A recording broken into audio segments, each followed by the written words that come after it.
श्रीमद् भगवद गीता को पढ़ने और समझने से आपके जीवन में कई अहम बदलाव आ सकते हैं।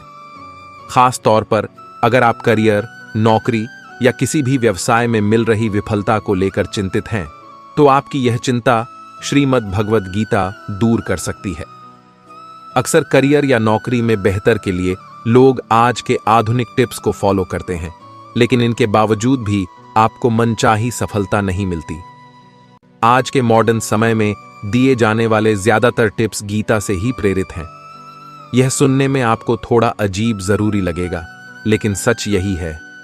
ऐसे में अगर आप श्रीमद् भगवद गीता में कही बातों को अपने जीवन में लागू करेंगे, तो आपके करियर, नौकरी और व्यवसाय से जुड़ी कई समस्याएं दूर हो जाएंगी।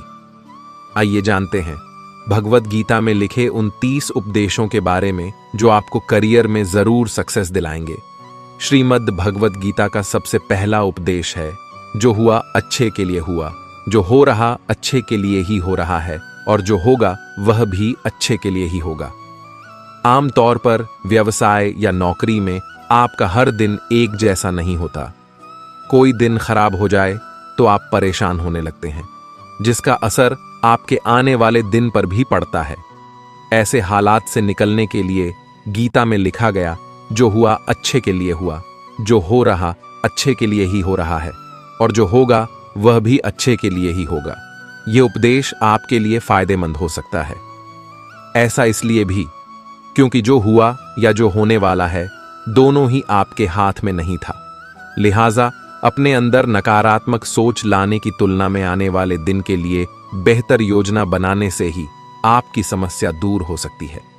बहुत ज्यादा मीठे बोलने वालों से और ज्यादा तारीफ करने वालों से सावधान रहना चाहिए, क्योंकि लोग मीठा सिर्फ तभी बोलते हैं जब उनको आपसे अपना मतलब निकालना होता है।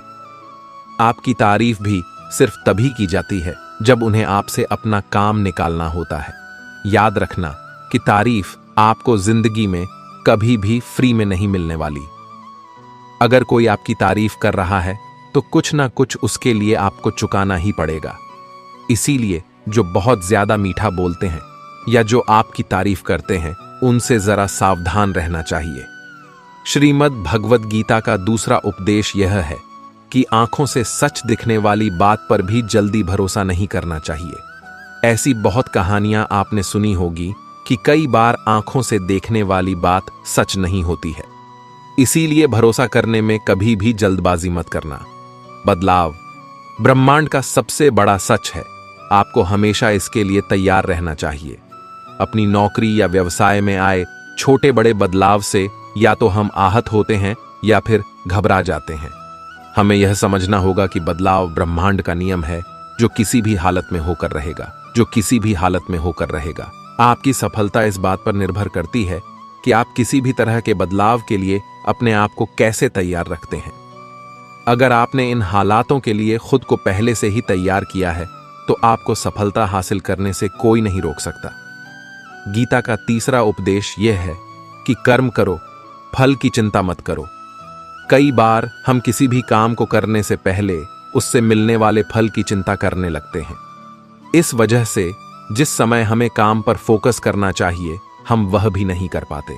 नौकरी पेशा लोगों और व्यवसाय करने वालों को चाहिए कि वह फल की तुलना में काम पर ज्यादा ध्यान दें।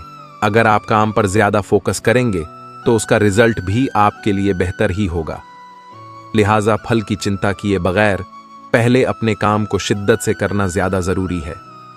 हल्की आशा से कर्म करने वाले मनुष्य का मन कभी शांत और संतुष्ट नहीं रहेगा, क्योंकि उसकी लालसा हर नए शिखर पर पहुंचती ही रहेगी।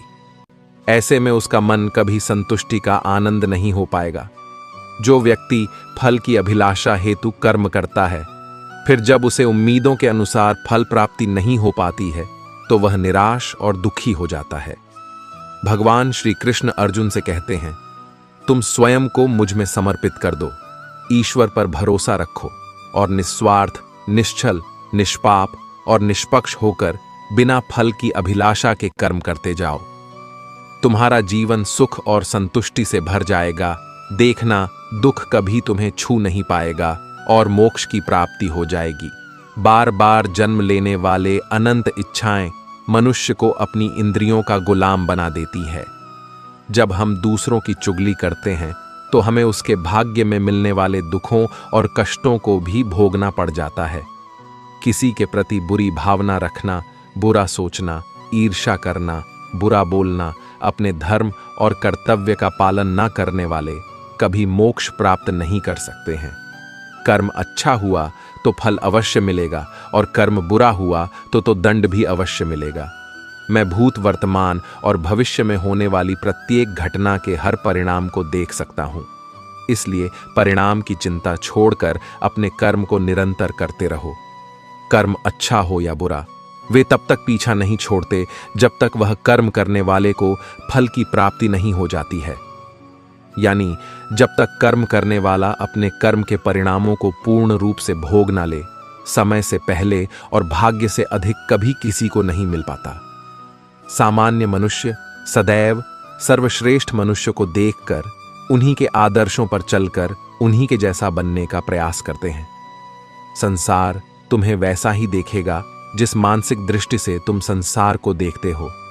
बुरी आदतें, बुरी चीजें और बाहरी सुंदरता के प्रति मनुष्य तब आकर्षित होता है जब वह अपनी इंद्रियों का गुलाम हो जाता है।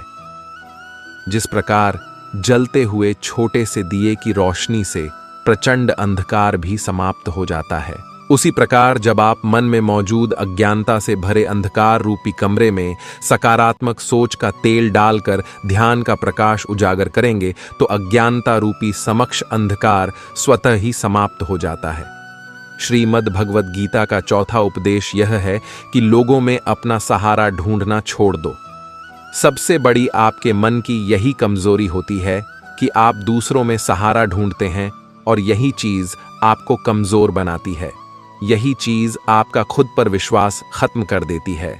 जो लोग सोचते हैं ना कि यह तो मेरा सहारा है, यह तो मुश्किल वक्त में मुझे काम आएगा, वही लोग मुश्किल वक्त में सबसे ज्यादा दुखी और अकेले पड़ जाते हैं।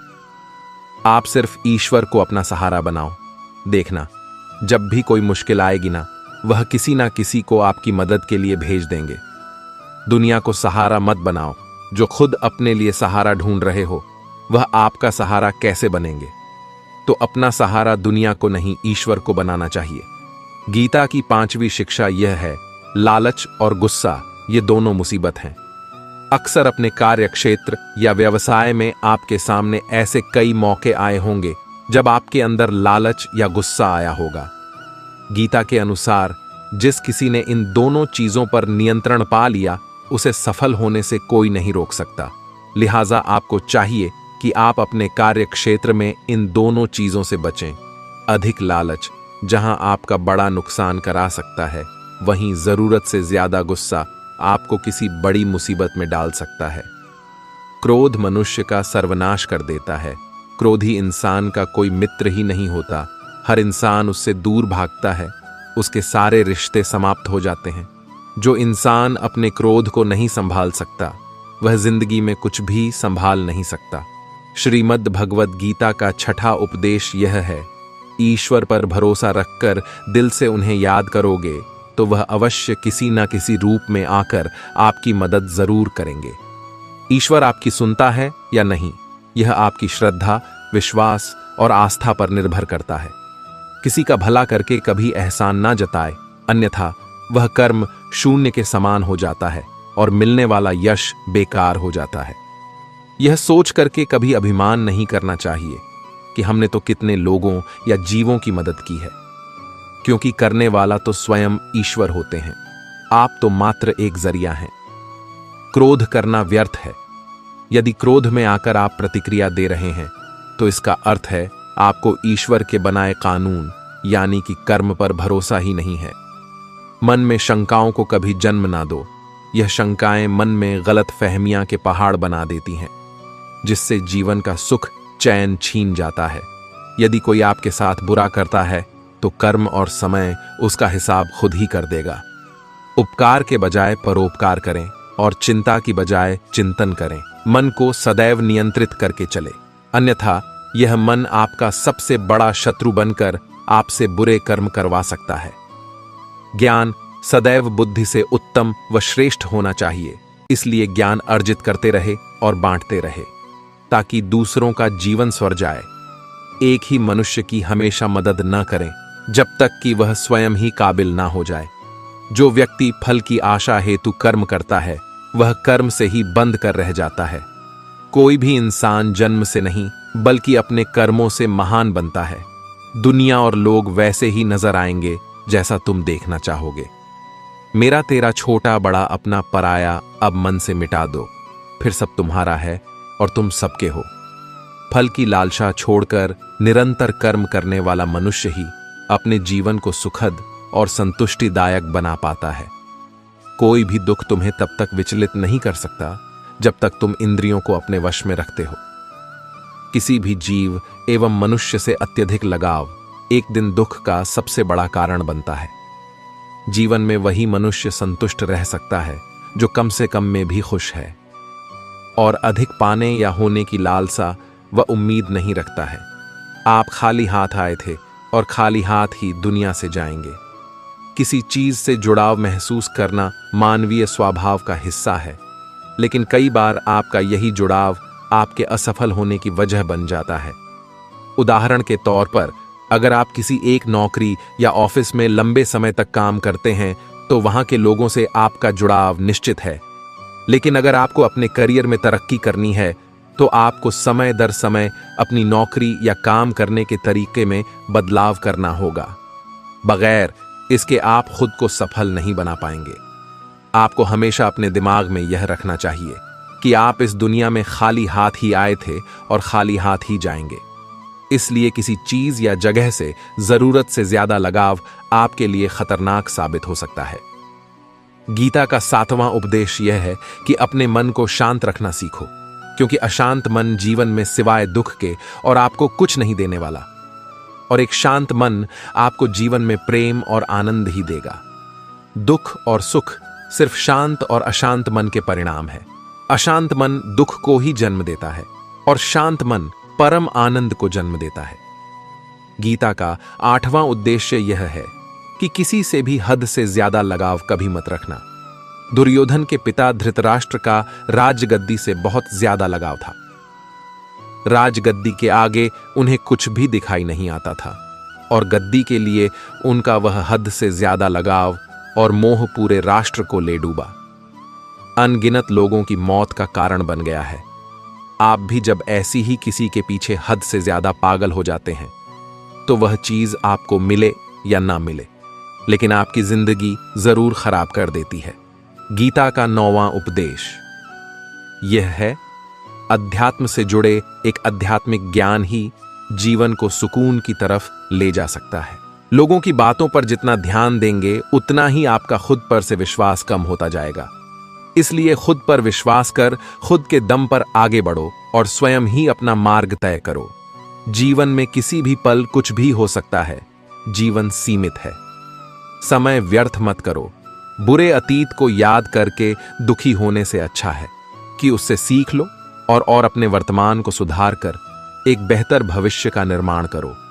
किस बात को लेकर परेशान हो, कर्म करें और ईश्वर पर भरोसा करें। क्या होगा क्या नहीं, यह ईश्वर पर छोड़ दें। जितना अधिक पुरुषार्थ करोगे, स्वर्ग का मार्ग उतना ही सरल होगा।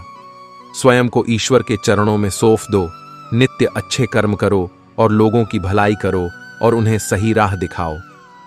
एक ज्ञानवान व्यक्ति कभी भी कामुक सुख में आनंद नहीं लेता, इसलिए ज्ञानी बनो।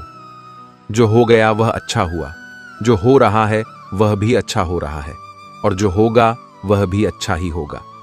वेद पुराण पढ़ने का कोई लाभ नहीं जब तक उसमें कहीं बातों को अपने जीवन में अवतरित ना करें। रावण बुद्धिमान अवश्य था, किंतु ज्ञानी नहीं। उसकी अज्ञानता ने उसे क्रोधी, कामुक और अहंकारी बना दिया, जो उसकी मृत्यु का सबसे बड़ा कारण बना। मैं सभी प्राणियों को एक समान रूप से देखता हूं। मेरे लिए ना कोई कम प्रिय है और ना ही अधिक। वह ज्ञान व्यर्थ है जो सिर्फ तुम तक ही सीमित है। उस ज्ञान का कोई लाभ नहीं जिससे समाज एवं जगत का कल्याण ना किया जा सके। तुम क्यों व्यर्थ में चिंता करते हो? तुम क्यों भयभीत होते हो? कौन तुम्हें मार सकता है? आत्मा ना कभी जन्म लेती है और ना ही इसे कोई मार सकता है। यही जीवन का अंतिम सत्य है।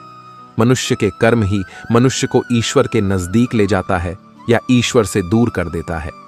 इसलिए हमेशा अच्छे कर्म ही करें। जब जब इस धरती पर पाप, अहंकार और अधर्म चरम सीमा पर होगा, तब तब उसका विनाश कर धर्म की पुनः स्थापना हेतु मैं अवश्य अवतार लेता हूं।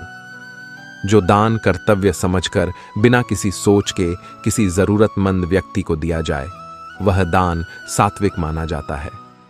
जिसने मन को जीत लिया है, उसने पहले ही परमात्मा को प्राप्त कर लिया है, क्योंकि उसने शांति प्राप्त कर ली है। ऐसे मनुष्य के मन में सुख दुख, सर्दी गर्मी और मान अपमान का कोई फर्क ही नहीं पड़ेगा। जो विद्वान होते हैं, वह ना तो जीवन के लिए और ना ही मृत के लिए शौक करते हैं। गृहस्थी व समाज में रहकर परोपकार करना और अपने कर्तव्यों को पूरी निष्ठा से ईमानदारी के साथ निभाना, धर्म का पालन करना भी बड़े तप के समान होता है।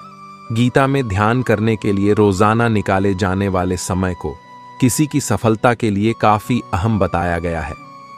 गीता के अनुसार अगर आप रोजाना के काम से थोड़ा समय निकालकर कुछ मिनट ध्यान करते हैं, तो यह आपके लिए काफी फायदेमंद होगा। इससे आपके दिमाग को शांत करने और अपने काम को दोबारा से बेहतर तरीके से शुरू करने में खासी मदद मिलेगी। हमारे मानसिक संतुलन के लिए ध्यान बहुत जरूरी है। गीता का 10वां उपदेश है कि इंसान ही आजकल इंसान का दुश्मन हो गया है। चाहे आप बिजनेस में देख लो, चाहे आप रिश्तों में देख लो, किसी भी फील्ड में आप देख लो, इंसान ही इंसान को नुकसान पहुंचा रहा है। इतना प्रतिस्पर्धा बढ़ गया है, कितनी चोरियां बढ़ रही हैं, कितना क्राइम बढ़ गया है। शास्त्रों में जो कलयुग के लक्षण लिखे गए हैं ना, कि एक दिन इंसान ही इंसान को खाएगा, वह समय आ गया है। इंसान ही तो इंसान को खा रहा है, एक दूसरे का बिजनेस खा रहा है, एक दूसरे की नौकरियां खा रहा है, एक दूसरे की जिंदगी की खुशियां खा रहा है। जो दुखी है उसे और दुखी करो, जो खुश है उसे परेशान करो। यही तो हो गया है आजकल। कहने को तो सब इंसान है, लेकिन इंसानियत कहीं दिखती ही नहीं। एक सेठ के घर से एक भिखारी निकल रहा था।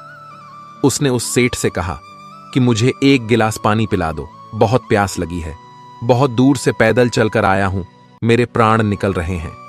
तो सेठ बोला कि अभी आदमी नहीं है, आदमी आ जाए तो आपको पानी दे दिया जाएगा। थोड़ी देर बाद उस भिखारी ने सेठ से कहा, आप कृपया करके मुझे एक गिलास पानी पिला दीजिए, मैं चला जाऊंगा, मेरे प्राण निकल रहे हैं और आसपास में किसी का घर भी नहीं दिख रहा। तो उस सेठ ने कहा, मैंने कहा ना कि आदमी आने वाला है, वह आ जाए तो आपको पानी मिल जाएगा। फिर वह भिखारी उस सेठ से कहने लगा कि तुम खुद ही आदमी क्यों नहीं बन जाते, थोड़ी देर के लिए तुम ही आदमी बन जाओ। आजकल यही हो गया है, यहां कोई आदमी बनने को तैयार ही नहीं है। बस लोग एक दूसरे को नोचने में लगे हैं, एक दूसरे का फायदा उठाने में लगे हैं। इसीलिए ही कलयुग को मतलबी युग कहा जाता है कि लोग सिर्फ और सिर्फ एक दूसरे से अपने मतलब से ही जुड़े हुए हैं। गीता का 11वां उपदेश यह है कि जिंदगी में कभी भी खुद को किसी का जरूरतमंद मत बनाओ, क्योंकि जब तक आप किसी के जरूरतमंद नहीं होते, तब तक आपको कोई दुख नहीं पहुंचा सकता, कोई आपका फायदा नहीं उठा सकता। जिस इंसान के आप जरूरतमंद हो जाओगे, वह आपका लाभ उठाना शुरू कर देता है। जिस दिन आपने अपने जीवन को किसी का जरूरतमंद बना दिया, उसी दिन से आपको उसकी गुलामी करनी पड़ती है। औरों की तो छोड़ो, जो लोग अपने नौकरों के, काम वाली भाइयों के जरूरतमंद हो जाते हैं, तो उनका सब कुछ सहना शुरू कर देते हैं, क्योंकि उन्हें पता होता है कि आपका काम उनके बिना चल ही नहीं पाएगा और आप खुद से उतना काम कर नहीं पाएंगे। और दूसरा, कोई आपको मिल नहीं रहा तो उनका आपको परेशान करना शुरू हो जाता है। लेकिन जब उन्हें यह समझ आता है कि आप अपना काम खुद कर सकते हैं, तो आपको दूसरे 1000 ऑप्शन मिल सकते हैं, तो वह चुपचाप अपना काम करेंगे हैं। अब अगर आप कोई ऐसी नौकरी करते हैं जहां आपके बॉस के गलत होते हुए भी उसका टॉर्चर सहते रहते हैं, तो आपको पता होता है कि आप उसके जरूरतमंद हैं और वह उसका पूरा फायदा लेता है। और तो और, जिस घर परिवार में आप रहते हैं, अगर वहां भी आप किसी की जरूरतमंद है, तो वह भी आपको पूरा चूस लेता है। क्योंकि वहां आप 24 घंटे रहते हैं, कहीं और जा ही नहीं सकते हैं। आपके सर पर चढ़कर नाचेगा वह इंसान और आपको पूरी तरह से अपने कंट्रोल में रख लेगा। लोगों को बहुत मजा आता है अपने से कमजोर इंसान को अपने कंट्रोल में रखने में। आप चाहे हजारों के लिए अच्छा करो, चाहे हर वह काम करो जिससे उन्हें खुशी मिले, पर ऐसे लोग आपकी गर्दन को दबाकर रखते हैं। आप में अगर कुछ प्रतिभा है तो आपके पंख ही काट दिए जाएंगे। हर वह कोशिश की जाएगी आपके साथ जिससे आप जिंदगी में कभी आगे ही ना बढ़ पाओ। किसी का जरूरतमंद होना मर जाने से भी बदतर होता है। जरूरतमंद आपको गुलाम बनाकर रख देती है। आपने कभी गौर किया कि आपकी जिंदगी वही लोग खराब करते हैं जिनके आप जरूरतमंद हो जाते हैं। आपका सारा दुख वहीं से आता है जिसके आप जरूरतमंद होते हैं। जरूरतमंद सिर्फ शरीर या काम की नहीं होती, सबसे बड़ी जरूरतमंद मन की होती है। हमें चाहिए हमें संभालने के लिए, नहीं तो हम खुश नहीं रह पाएंगे। अकेलापन लोगों से झेला नहीं जाता है। फिर कई बार आप ऐसे लोगों से जुड़ जाते हैं जो आपकी इस मन की जरूरतमंदी का पूरा फायदा उठाते हैं। आप उनसे रिश्ता इसीलिए जोड़ते हैं ताकि आपकी जिंदगी में थोड़ी खुशी आए, और वह लोग आपको खून के आंसू रुलाते हैं, आपकी पूरी जिंदगी नर्क बना देते हैं। याद रखना, एक बात माँ बाप के अलावा ऐसा दुनिया में आज तक कोई पैदा नहीं हुआ है कि आप जिसके जरूरतमंद हो और वह आपका फायदा ना उठाएं। इसीलिए जिंदगी में कभी भी खुद को किसी का जरूरतमंद मत बनाना। गीता का 12वां उद्देश्य है, असफलता के डर से दोबारा प्रयास न करने वाला मनुष्य जीवन में बड़ी कामयाबी कभी प्राप्त नहीं कर सकता है। क्रोध से भ्रम पैदा होता है, भ्रम से बुद्धि व्यग्र होती है, जब बुद्धि व्यग्र हो जाती है तब तर्क नष्ट हो जाता है, और जब तर्क नष्ट हो जाता है तब व्यक्ति का नाश हो जाता है। बड़ी कामयाबी एक ऐसे ताले में बंद होती है जो 5 चाबियां से खुलती है: सकारात्मक सोच, एकाग्रता, सच्ची लगन, दृढ़ संकल्प और निरंतर प्रयास। निष्पक्ष और निस्वार्थ भाव से कर्म किए बिना मोक्ष की उम्मीद करना बेकार है। जब भी मनुष्य स्वयं के इंद्रियों के अधीन हो जाता है तो वासना, आलस और लालच जैसी बुरी आदतें मन पर सवार हो जाती हैं। लक्ष्य प्राप्त करने के लिए हमें कर्म में पूर्ण रूप से समर्पण अति आवश्यक है। इसके लिए धन की लालसा मन से निकालकर अपने कर्म पर केंद्रित होना चाहिए। कर्म को लेकर श्री कृष्ण जी कहते हैं, हे अर्जुन, तुम कर्म करने के अधिकारी हो, ना कि उससे मिलने वाले फल के। बिना फल की आशा किए जब कर्म करोगे तभी तुम फल की प्राप्ति के पात्र कहलाओगे। क्रोध सोचने की ताकत को हर लेता है, जिस वजह से सही फैसला ले पाना कठिन हो जाता है। यदि आप कर्म फल प्राप्ति की लालसा हेतु कर रहे हैं तो कर्म कभी आपकी उम्मीदों के अनुसार प्राप्त नहीं होगा। बुरे कर्म से पीछा छुड़ाने का सबसे बेहतर तरीका है मन में अच्छे विचारों को आने दो और सकारात्मकता से सोचो। मनुष्य का मन परिवर्तनशील है। हमारे सोचने का तरीका और आदतें वैसे ही बनेंगी जिस तरह से लोग और माहौल में हम अधिक समय बिता रहे होंगे। मनुष्य जीवन में वही करता है जो भी वह देखता है, सुनता है, समझता है। जो व्यक्ति किसी अच्छे कर्म को करते हुए उसे ही अपना सौभाग्य और पुरस्कार मानता है, तो ऐसे व्यक्ति को कर्म फल उम्मीदों से कहीं अधिक मिल जाता है। कोई आपसे बड़ा है या छोटा है, अगर वह रिश्तों में अपनी मर्यादाओं को तोड़ देगा तो वह रिश्ता कभी नहीं टिक सकता। रिश्ता सिर्फ तभी चलता है जब दो लोग एक दूसरे की इज्जत करते हैं और कभी अपनी लिमिट क्रॉस नहीं करते हैं। जिस रिश्ते में कोई लिमिट नहीं है, एक दूसरे की इज्जत नहीं है, वह रिश्ता आज नहीं तो कल खत्म ही हो जाता है। गीता का 14वां उपदेश यह है कि जो इंसान आपको बार बार चोट पहुंचाए उसे कभी माफ नहीं करना चाहिए। युधिष्ठिर ने दुर्योधन को बार बार माफ किया और उसका परिणाम यह हुआ कि उन्हें अपनी जिंदगी में बहुत बड़े दुखों का सामना करना पड़ा। वह इंसान अगर एक बार गलती करे तो माफ करना फिर भी ठीक है, लेकिन कोई अगर बार बार गलती करे तो उसे माफ करना आपको बहुत ज्यादा नुकसान पहुंचाएगा, क्योंकि वह गलती नहीं हो रही है, उससे वह उसकी आदत है, वह ऐसा ही है, वह हमेशा आपके साथ ऐसा ही करेगा। तो बहुत ज्यादा दयालु मत बनो। किसी को माफ करने में और बेवकूफ बनने में बहुत बड़ा अंतर होता है। किसी को अगर एक बार आप माफ भी कर रहे हो तो उस इंसान से आप जरूर सावधान रहना। कहते हैं आजमाए हुए को फिर आजमाना मिट्टी मुंह में डालने के बराबर होता है। जिससे धोखा खाया है, जिससे आपको तकलीफ मिली है, उस पर भरोसा गलती से भी मत करना। तो माफ उतना ही करो जितने में आप बेवकूफ ना लगो। गीता का 15वां उद्देश्य यह है जो आपके मुंह पर अपनापन दिखाए, आपकी पीठ पीछे आपको नुकसान पहुंचाए। ऐसे लोगों से दूर ही रहना। चाणक्य ने कहा है कि ऐसे लोग उस घड़े की तरह होते हैं जिसके मुंह में तो अमृत लगा है लेकिन जिसके भीतर जहर भरा हुआ होता है।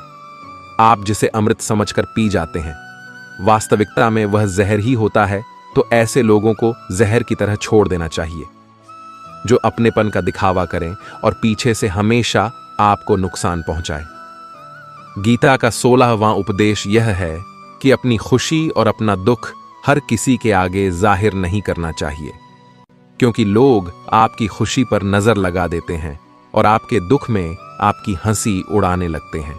आपकी खुशी से कोई खुश नहीं होता, लोगों को जलन होती है। हर आंसू आंख में लाया ना करो, हर जख्म सबको दिखाया ना करो। यहां लोग हाथ में नमक ली फिरते हैं, इसलिए अपना हर दर्द सबको दिखाया ना करो। लोग तो बैठे ही हैं दुखी इंसान को और दुखी करने, और जो खुश है उसको तकलीफ पहुंचाने के लिए। अपनी मन की हालत अपने तक ही रखो, सिर्फ उसे बताओ जिसे उसे समझने की समझ हो। गीता का 17वां उपदेश यह है कि जीवन में कई बार नया शुरू करने के लिए पुराने को पूरी तरह से मिटाना पड़ता है। श्री कृष्ण से कुंती ने पूछा था कि हे कृष्ण, क्यों तुमने इतना बड़ा महायुद्ध करवा दिया? तो श्री कृष्ण ने बोले कि अधर्म बहुत बढ़ गया था और इस अधर्म का पूरी तरह से नाश करने के लिए, एक नए युग को लाने के लिए पुराने का सर्वनाश करना बहुत जरूरी होता है। जब कोई महल पूरी तरह से पुरानी हो जाती है तो उसे पूरी तरह से तोड़कर फिर से नवनिर्माण होता है। ऐसे ही आपके जीवन में भी आपको कुछ नया करना है तो पुराने को पूरी तरह से मिटाना होगा। गीता का 18वां उपदेश यह है कि जब भी जिंदगी में खुद को अकेला महसूस करो तब इस सच्चाई को ठीक से समझ लेना कि आप दुनिया में अकेले ही आए थे और अकेले ही जाओगे। वास्तविकता में यहां कोई आपका अपना नहीं है। एक दिन तो जो माँ बाप हमें जन्म देते हैं वह भी हमें अकेला छोड़कर चले जाते हैं, तो औरों से तो उम्मीद ही क्या करना। यदि कोई आपका साथ छोड़ दे तो याद रखना कि वह ईश्वर सदा आपके साथ है, वह आपका साथ कभी नहीं छोड़ता। गीता में श्री कृष्ण ने अर्जुन से कहा कि चाहे कोई मनुष्य मुझे माने या ना माने, लेकिन मैं इंसान का साथ कभी नहीं छोड़ता, क्योंकि यह सब मेरी ही संतानें हैं। इंसान को ईश्वर का ही अंश कहा गया है, इसलिए मनुष्य को ईश्वर की संतान कहा जाता है। इसीलिए आपको अकेलेपन से कभी दुखी नहीं होना चाहिए, कभी डरना नहीं चाहिए, बल्कि किसी गलत इंसान के साथ रहने से डरना चाहिए। एक कहावत है कि something is better than nothing, यानी कुछ होना कुछ नहीं होने से कुछ गुना बेहतर है। लेकिन एक और कहावत है, nothing is better than nonsense, लोगों के साथ रहने से अच्छा है आप अकेले ही रहो। इसीलिए गीता का यह उपदेश हर इंसान के लिए बहुत जरूरी है जो खुद को अकेला समझकर दुखी हो जाते हैं। इसीलिए अकेलेपन से डरना, दुखी होना छोड़ दो, क्योंकि यहां कोई किसी का नहीं होता। गीता का 19वां उपदेश यह है कि जब कोई आपके साथ धोखा या छल करे तो उसको कोसना या दुखी होना छोड़ दो, बल्कि उससे शिक्षा लो कि लोग असलियत में वैसे नहीं होते जैसा आप उन्हें समझ लेते हैं। यहां पर लोग अपने मुंह पर मुखौटा लगाकर घूमते हैं। यहां हर इंसान खुद को अच्छा दिखाने की कोशिश करता है, अच्छा बनने की कोशिश कोई नहीं करता है। आप किसी के साथ थोड़ा गलत व्यवहार करके तो देखो, उसका असली रंग सामने आ जाएगा। या फिर जब आपकी जिंदगी में कुछ मुश्किल वक्त आएगा तो भी आपको उसका असली रंग देखने को मिल जाएगा। इसीलिए किसी पर भी जल्दी भरोसा नहीं करना चाहिए, किसी से भी इतनी उम्मीद नहीं लगानी चाहिए कि बाद में हमारा दिल ही टूट जाए, क्योंकि दुनिया के लोग ना कभी किसी के हुए हैं और ना कभी किसी के होंगे। अपना दिल उस ईश्वर को समर्पित कर दो, फिर देखना आपका दिल कोई नहीं दुखा पाएगा। श्री कृष्ण ने अर्जुन से गीता के 12वें अध्याय भक्ति योग में कहा है कि हे अर्जुन, अपना मन, अपनी बुद्धि, अपना दिल सिर्फ भक्ति में लगा दें, फिर देखना तेरा दिल कोई नहीं दुखा पाएगा, कोई तेरा दिल नहीं तोड़ पाएगा। याद रखना, इस दुनिया में आप जिससे भी सबसे ज्यादा दिल लगाओगे, सबसे ज्यादा दुख भी आपको वही इंसान देगा, क्योंकि इस दुनिया में दिल की कोई कदर नहीं है, भावनाओं की कोई कदर नहीं है। कदर होती है बस मतलब की, फायदे की, कि आपसे किसी का क्या फायदा हो सकता है। जब तक आपसे लोगों का मतलब है, तब तक सब लोग आपसे अच्छा चलते हैं। जैसे ही उनका मतलब खत्म हो जाता है, वैसे ही उनका बात करने का तरीका भी बदल जाता है। इसीलिए जब आप किसी से नया नया मिलते हैं तो उस पर यकीन मत करिए। वह सिर्फ एक मुखौटा है, आपको दिखाने के लिए, आपको फंसाने के लिए। अब यह आप पर निर्भर करता है कि आप उसमें फंसते हैं या अपनी समझ से काम लेते हैं। गीता का 20वां उपदेश यह है कि कभी भी अपने धन, अपने पद और अपने बल का अभिमान नहीं करना चाहिए। दुर्योधन को बहुत अभिमान था कि मेरे पास भीष्म पितामह जैसे, द्रोणाचार्य और कर्ण जैसे योद्धा बैठे हैं, तो इन पांडवों को तो मैं यूं ही मसल कर रख दूंगा। उसे अपने धन का अभिमान था, अपने पद और शक्ति का अभिमान था, लेकिन वह अभिमान एक दिन उसके सर्वनाश का कारण बना। जो लोग अपने पैसे के अहंकार में या शक्ति के अहंकार में दूसरों को नीचा दिखाते हैं, दूसरों को चोट पहुंचाते हैं, एक दिन उनकी वही गलती उनका सर्वनाश कर देती है। इसलिए जीवन में आप चाहे कितने भी सफल हो जाएं, कितने भी बड़े इंसान हो जाएं, लेकिन उसका अभिमान दूसरों को कभी मत दिखाना। गीता का 21वां उपदेश यह है, श्री कृष्ण अर्जुन से कहते हैं कि हे अर्जुन, मृत्यु जीवन का अटल सत्य है, जिसे कुछ समय के लिए टाला जा सकता है, और यह शरीर तो किराए के घर की भांति है, जहां हम कुछ समय के मेहमान हैं। शरीर नश्वर है, किंतु आत्मा अमर है। जो होना है उसे कोई टाल नहीं सकता, और जो होना ही नहीं है उसके बारे में शोक व चिंता करके स्वयं की परेशानियां बढ़ाने के ही समान है। जो भी जन्म लेता है उसकी मृत्यु निश्चित है, और मरने वाले का जन्म भी निश्चित है। इसलिए लिए जो अटल है उसके विषय में तुम्हें शौक नहीं करना चाहिए। सच्चाई से कभी दूर नहीं भागा जा सकता है, इसलिए सत्य को स्वीकार कर लेने में ही हमारी समझदारी है। झूठ को जानबूझकर सत्य मानकर जीना ही बहुत बड़ी गलतफहमी कहलाती है। स्वयं की व्यक्तिगत सोच गलतफहमियां को भी जन्म दे सकती है, इसलिए स्वयं की व्यक्तिगत सोच को दूसरों पर कभी नहीं थोपना चाहिए। वासना, क्रोध और लालच, यह नरक के 3 द्वार होते हैं।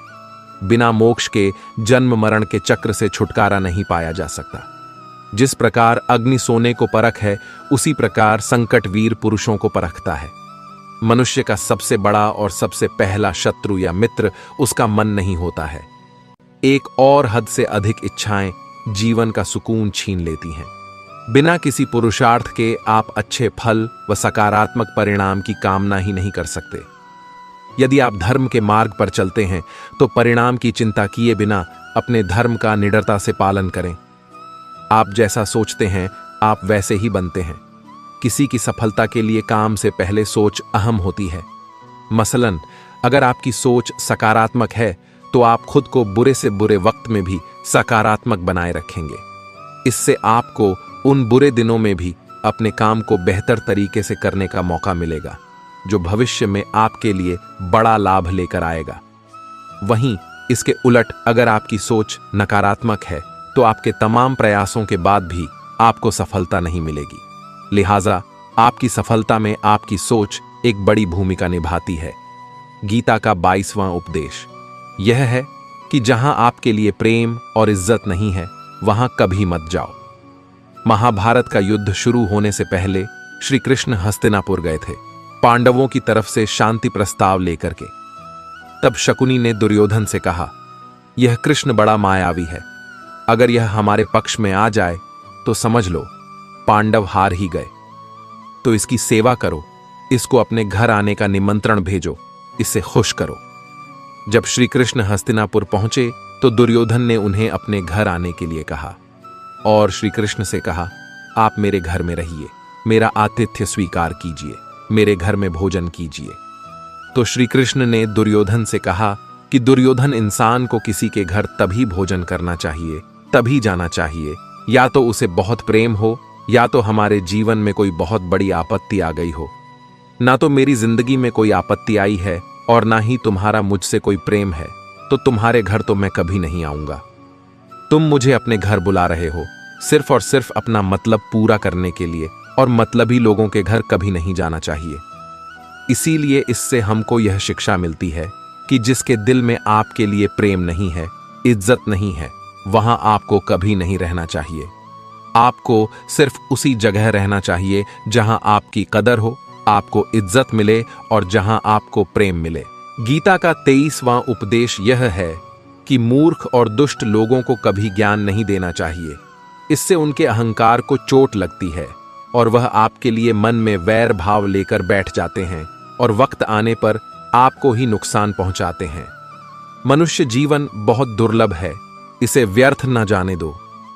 जीवन में ऐसे कर्म करो जो आने वाले मानव जाति के लिए प्रेरणा स्रोत बन सके। श्री कृष्ण अर्जुन से कहते हैं कि हे अर्जुन, जो जीवन के मूल्य को जानता हो, वह मनुष्य अपने जीवन का मूल्य निर्धारित कर जीवन को एक बड़ा लक्ष्य प्रदान कर पाता है। स्वयं के लिए सर्वश्रेष्ठ बने, आपका मूल्य समझकर दुनिया एक दिन आपका सम्मान करेगी। जीवन ना तो भविष्य में है न अतीत में, जीवन तो इसी क्षण में है, इसलिए वर्तमान को खुश होकर जियो। श्री कृष्ण अर्जुन से कहते हैं कि हे अर्जुन, तुम्हारे तथा मेरे अनेक जन्म हो चुके हैं। मुझे तो वह सब जन्म याद है, लेकिन तुम्हें नहीं है। खुद को जीवन के योग्य बनाना ही सफलता और सुख का एकमात्र मार्ग है।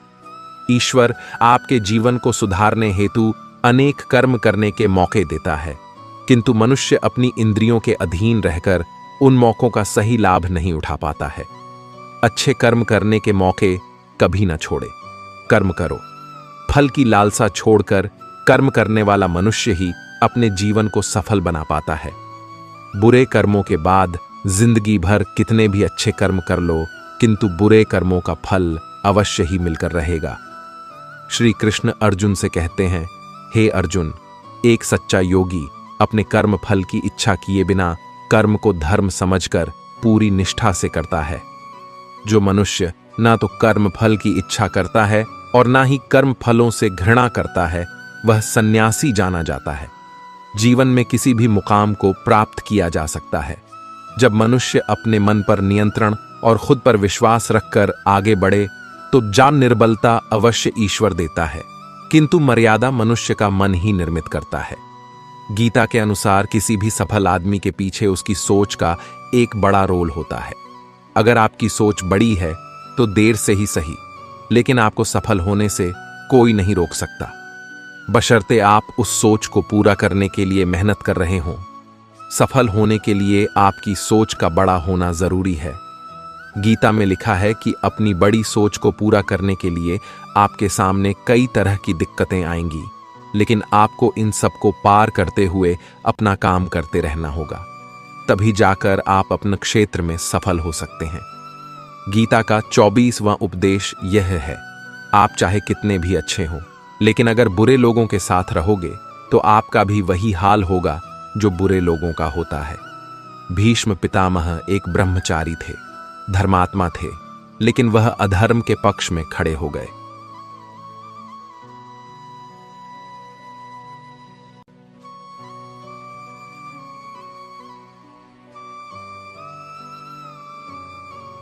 द्रोणाचार्य भी एक ब्राह्मण थे, लेकिन वह अधर्म के पक्ष में खड़े हो गए, तो अंत में उनका वही हाल हुआ जो एक अधर्मी इंसान का होता है।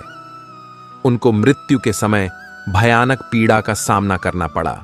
इसीलिए गलत संग में कभी नहीं रहना चाहिए, क्योंकि कई बार आपको उनके संग में रहने की वजह से उनके ही कर्मों की सजा मिलने लगती है। फिर आपको समझ नहीं आता कि मैंने तो कुछ किया भी नहीं, मैं तो खाली उनके साथ रहता हूं, मुझे दुख क्यों मिला। बुरे लोगों का संग आपकी जिंदगी में कभी खुशी नहीं लाएगा, इसलिए हमेशा अच्छे संग में रहना चाहिए। गीता का 25वां उपदेश यह है कि जो दूसरों के साथ छल करता, उसका अंत बहुत बुरा होता है। दुर्योधन का मामा शकुनी और दुर्योधन ने पांडवों के साथ जीवन भर छल किया, हर पथ पर उन्हें धोखा दिया। कभी ईमानदारी से उनके साथ नहीं चला, और उसका परिणाम दुर्योधन को यह मिला कि उनके दल का हर एक बड़ा योद्धा छल के द्वारा ही मारा गया।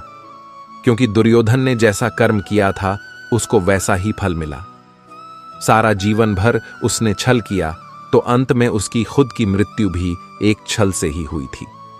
इसीलिए कोई अगर खुद को बहुत ज्यादा चालाक समझता है कि दूसरे को धोखा दे दिया, दूसरे को बेवकूफ बना दिया, एक दिन कोई आएगा उसकी जिंदगी में भी तो उसको ही धोखा देगा। क्योंकि कर्म सबके चेहरे याद रखता है, जो जैसा कर्म करता है उसको वैसा फल जरूर मिलता है। गीता का 26वां उपदेश यह है, डर को हराने और उस पर जीत पाने से ही मिलेगी सफलता। किसी भी क्षेत्र में सफल और असफल छात्रों के बीच का फर्क काम करने के तरीके से होता है।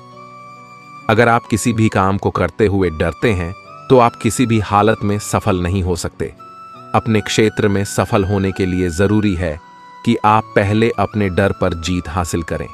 बगैर ऐसा किए आप अपने क्षेत्र में बेहतर नहीं कर पाएंगे। डर और चिंता किसी भी सफल आदमी के सबसे बड़े दुश्मन होते हैं। जीवन में जब भी कोई मुश्किल आए तो हिम्मत मत हारो, बस थोड़ा धीरज रखो। जो लोग मुश्किल वक्त में खुद को थोड़ा संभाल कर धीरज रखते हैं वह हर मुश्किल को आसानी से पार कर जाते हैं। एक राजा अपने गुरुजी के पास गया और उसने गुरुजी से जाकर बोला कि ऐसे तो राज्य में हर प्रकार की खुशहाली है, पर वक्त का कोई भरोसा नहीं है। अगर कभी जिंदगी में कोई मुश्किल वक्त आए तो उस वक्त के लिए मुझे कोई मंत्र दीजिए, कोई शिक्षा दीजिए कि उस बुरे वक्त से कैसे बाहर निकलना है। तो गुरुजी ने उसे एक ताबीज बांध कर दे दिया और राजा से कहा कि इस ताबीज में मैंने एक मंत्र लिख कर रखा है। जब तुम्हारी जिंदगी में बहुत बुरा वक्त आए और तुम्हें लगे इससे बुरा तो कुछ हो ही नहीं सकता है, उस समय पर यह ताबीज खोलकर तुम इस मंत्र को पढ़ लेना है। तुम्हारे अंदर बहुत शक्ति आ जाएगी।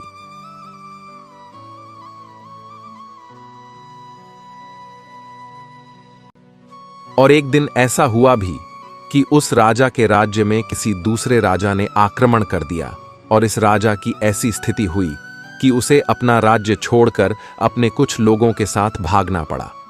उस समय पर राजा बहुत दुखी था और विचार करने लगा कि गुरुजी ने मुझे तावीज दिया था कि जब जिंदगी में बहुत बुरा वक्त आए तब उसे खोलकर पढ़ना, और इसके अंदर जो मंत्र लिखा हुआ है वह मेरे अंदर शक्ति भर देगा। राजा ने विचार किया कि इससे बुरा वक्त और क्या हो सकता है। उसने गुरुजी का दिया हुआ वह ताबीज खोला और उसके अंदर लिखा हुआ था कि यह वक्त भी गुजर ही जाएगा। इस वचन को पढ़कर राजा के मन में एक शक्ति आई कि यह जो बुरा वक्त है यह भी टिकने वाला नहीं है, यह भी निकल ही जाएगा। इसलिए मुझे हिम्मत नहीं हारनी, वापस से अपनी सेना खड़ी करनी है। उस राजा ने वापस अपने सैनिकों को जमा करके अपनी सेना को खड़ा किया और उस राजा पर हमला करके अपना राज्य वापस प्राप्त किया। तो जिंदगी में स्थिति चाहे कितनी भी बुरी क्यों ना हो, वह हमेशा के लिए नहीं रहने वाली। वो भी एक दिन गुजर जाएगी। वह चाहे कैसा भी हो, एक दिन जरूर बदल जाएगा। हमारी जिंदगी में ना जाने कितनी बार दुख आए, कितनी बार मुश्किल वक्त आए, लेकिन हम हर बार निकल जाते हैं। ऐसे ही आपकी जिंदगी में जब कोई मुश्किल वक्त आए तो मन में यह विश्वास रखना कि यह वक्त भी एक दिन गुजर ही जाएगा। इसलिए अपनी हिम्मत मत हारो। अगर आपके अंदर धीरज है तो आप बुरे से बुरे वक्त को भी जरूर पार कर जाओगे।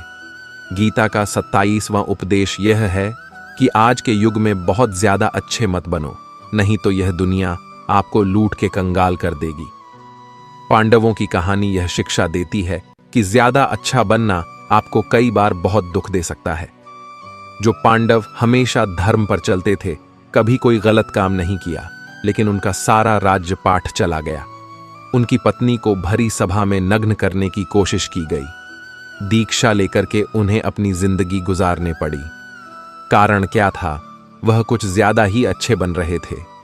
यह तो तब की बात है, और आज की दुनिया तो और बदल चुकी है। लोग अच्छे इंसान को इज्जत कम देते हैं, बल्कि उसका इस्तेमाल ज्यादा किया जाता है।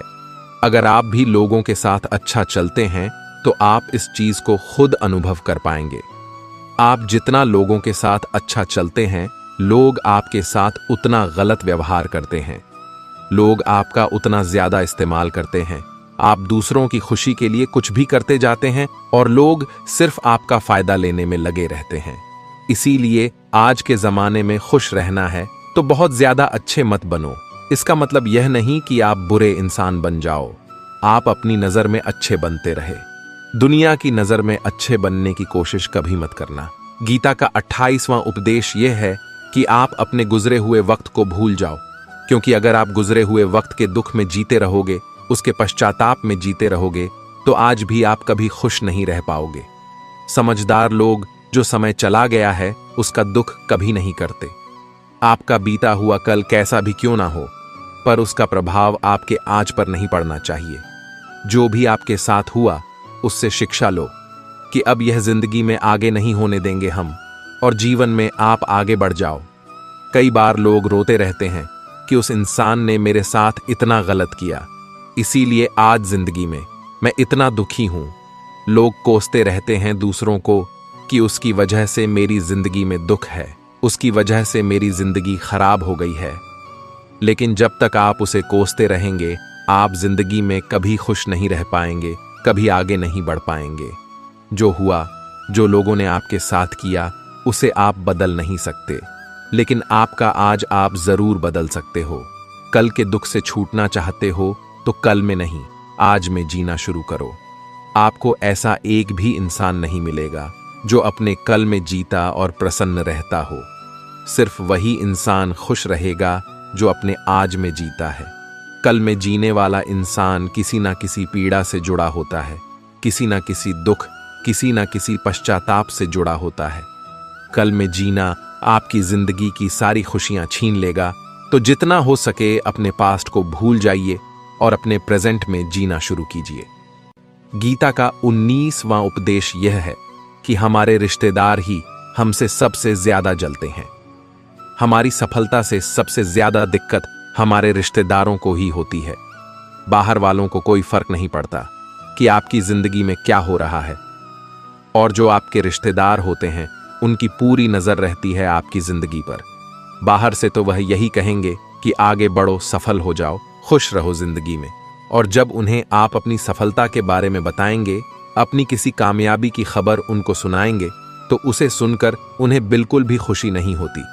कई बार सारी दुनिया आपको पसंद करती है, आपके काम की तारीफ करती है, लेकिन आपकी कदर घर में ही नहीं होती है। महाभारत का युद्ध बाहर के लोगों में नहीं हुआ था, यह भाइयों के आपस की लड़ाई थी। पांडवों के हर सुख से दुर्योधन जलता था। जब भी पांडव किसी काम में सफल होते थे, उसे बिल्कुल भी बर्दाश्त नहीं होता था। दुर्योधन हर कोशिश करता था पांडवों को नीचा गिराने का, जितना हो सके उन्हें दुखी करने का, और वहीं भाइयों की आपसी जलन महाभारत के युद्ध की वजह हुई, जिसमें न जाने कितने अनगिनत लोग मारे गए। बाहर वाले को क्या फर्क पड़ता है कि आप कैसी जिंदगी जीते हैं, लेकिन यह जो रिश्तेदार होते हैं, ये जो करीबी लोग होते हैं, मजाल जो इन्हें आपकी खुशी बर्दाश्त हो जाए, सबसे खतरनाक होते हैं यह लोग, क्योंकि यह बाहर से बहुत मीठा चलते हैं, आपको अच्छे अच्छे शब्द कहते हैं, लेकिन आपके पीठ पीछे यह आपसे जरा भी खुश नहीं होते। तो इसीलिए किसी को भी अपना समझने से पहले आप यह जरूर चेक कर लें कि वह सच में आपका अपना है या सिर्फ अपनेपन का दिखावा कर रहा है। गीता का 30वां उपदेश यह है, दुविधा में रहना कई बार आपके लिए काफी नुकसानदायक साबित हो सकता है। गीता के अनुसार आपके दिमाग में अगर किसी काम को लेकर दुविधा है तो उस काम को कभी नहीं करना चाहिए। अगर आप ऐसा करते हैं तो उस काम में आपको सफलता मिलने की संभावना काफी कम हो जाती है। ऐसे में किसी भी काम को कभी दुविधा में रहकर शुरू नहीं करना चाहिए, इससे आपके सफल होने की संभावना कम हो जाती है। डर धारण करने से भविष्य के दुख का निवारण नहीं होता है। डर से चिंताएं तो बढ़ती हैं जो मन का सुख चैन सभी छीन लेती है। किसका डर है तुम्हें? कौन तुम्हें मार सकता है? तुम शरीर नहीं हो, शरीर तो तुम्हारा मात्र एक साधन है। अपने कर्मों को सिद्ध करने का तुम एक आत्मा हो जो कि अमर है। तुम युगों से अनेकों शरीर धारण करते आए हो, अब मानव शरीर तुम्हें प्राप्त हुआ। अपने कर्म को सिद्ध करके जीवन का मात्र उद्देश्य परोपकार करना है। जरूरतमंद की निस्वार्थ मदद करना है। जो व्यक्ति निरंतर और अविचल भाव से भगवान के रूप में मेरा स्मरण करता है, वह मुझको अवश्य ही पा लेता है। कोई व्यक्ति मेरे अस्तित्व को नकारे, उससे मुझे कोई फर्क नहीं पड़ता है। बस वह मनुष्य दिल का साफ और कर्मकाल में एक ईमानदार और भला मनुष्य होना चाहिए। श्रद्धा भाव का भूखा हूं। अगर कोई प्रेम और भक्ति के साथ मुझे पत्र, फूल, फल या जल प्रदान करता है तो मैं उसे स्वीकार करता हूं, अन्यथा 5 भोग भी मेरे लिए तुच्छ है। निस्वार्थ भाव से किसी की मदद करना, सेवा समझकर दान पुण्य करना, निष्पक्ष होकर निर्णय करना, कर्म करना, यह तमाम कर्म मेरी भक्ति करने के समान ही है। ऐसे मनुष्य मुझे अति प्रिय होते हैं। प्रेम उसी से करो जो आपके प्रेम के लायक हो। जिसे आपके प्रेम की कदर नहीं, उससे जितना दूर हो उतना अच्छा होता है। आजकल लोग कहते हैं कि सबसे ज्यादा पीड़ा प्रेम देता है। लोगों ने प्रेम जैसी पवित्र चीज को गंदा कर दिया है। सबसे ज्यादा लोग एक दूसरे को प्रेम और भरोसे के नाम पर ही लूटते हैं। अगर आपको किसी से प्रेम नहीं है तो वह आपकी भावनाओं को चोट पहुंचा ही नहीं सकता। संबंध चाहे जो भी हो, हद से ज्यादा किसी से प्रेम करोगे और अगर वह उसके लायक नहीं तो सिवाय दुख के और कुछ नहीं मिलेगा। वास्तविकता में प्रेम पीड़ा नहीं देता, बल्कि ऐसे इंसान से प्रेम करना पीड़ा देता है जिसे आपके प्रेम की कद्र नहीं है। तो प्रेम सिर्फ उसी इंसान से करो जिसे आपके प्रेम की कद्र हो। जहां आपको यह एहसास हो जाए कि आपके प्रेम की, आपकी भावनाओं की कदर तक नहीं है, वहां से आप कृपया करके खुद को दूर ही रखें। दोस्तों, इस वीडियो में बस इतना ही। मिलते हैं अगले वीडियो में। और वीडियो अच्छा लगा हो तो वीडियो को लाइक, शेयर और सब्सक्राइब जरूर कीजिए। और इस वीडियो को अपने प्रिय लोगों के साथ अवश्य शेयर कीजिए और कमेंट में जय श्री कृष्णा लिख दीजिए। आप सभी का धन्यवाद।